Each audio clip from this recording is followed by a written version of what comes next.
ఉన్నట్టుండి పళ్ళలోంచి తీసేస్తే నేను ఎలా బతకాలి సార్? అందుకే కదా సార్ నీకు 2 నెలల శాలరీ ఇవ్వమన్నారు. మిమ్మల్ని నమ్ముకొని బతుకుతున్నాను. 5 ఏళ్ల నుంచి విశ్వాసంగా పనిచేస్తున్నాను. తెలియక ఏదైనా తప్పు చేసుంటే క్షమించండి సార్. దయచేసి నన్ను ఆపేయాదమ్మా. తెలియక తప్పు చేస్తే క్షమించవచ్చు, తెలిసి చేస్తే పంపించేయాలి.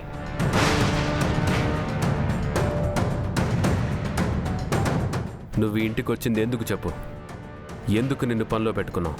ఇంట్లో పని చేసుకుంటూ పిల్లల్ని చూసుకున్నాను కదా సార్. మరి పొద్దున్నుంచి ఇంటిని పిల్లల్ని వదిలేసి ఎక్కడికి వెళ్ళావు?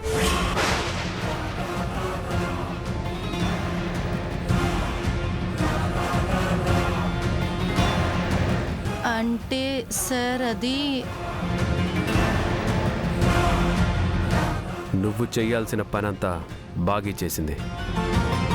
ఇంటి పని వంట పని తనొక్కతే చేసి పిల్లల్ని చూసుకుంది.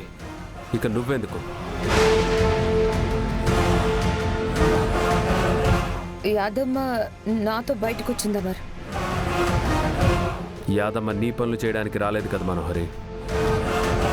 ఆ విషయం నీకు కూడా చాలాసార్లు చెప్పాను. ఈ ఒక్కసారికి తనని ఇలా చాలాసార్లు జరిగింది మనోహరి.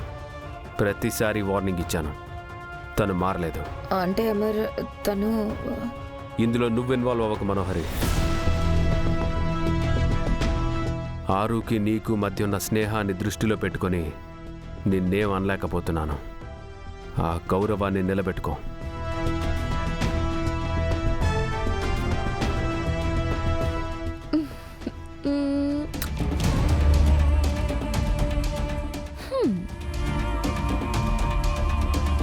శాలరీ తీసుకొని వెళ్ళిపోయాదమ్మా. ఇంకెక్కడైనా పని వెతుక్కో. సార్ సార్ అమర్ సార్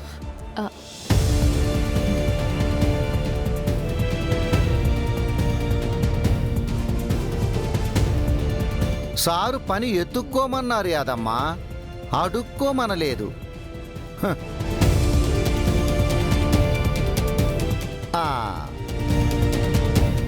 నీ గూడు చెదిరింది, నీ గుండె పగిలింది, ఓ గట్టి యాదమ్మా నువ్వెళ్ళిపోవమ్మా, నువ్వెళ్ళిపోవమ్మా. మనోహరి, అయ్యయ్యో, ఫ్రెండ్స్ విడిపోతున్నందుకు ఫీల్ అవుతున్నారా? ఉంటుంది. ఎంతైనా మీది 5 ఏళ్ల ఫ్రెండ్షిప్ కదా, ఆ మాత్రం బాధ ఉంటుంది. నువ్వేం దిగులు పడుకు మనోహరి. యాదమ్మ తోడుగా లేదని అస్సలు కంగారు పడుకు. ఈరోజు యాదమ్మ, రేపు నువ్వు. ఇక్కడి నుంచి వెళ్ళిపోక తప్పదు.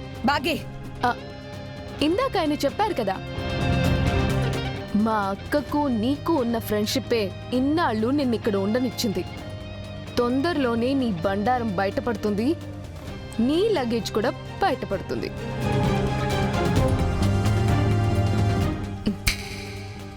ఎగ్జిట్ అవ్వడానికి రెడీగా ఉండు.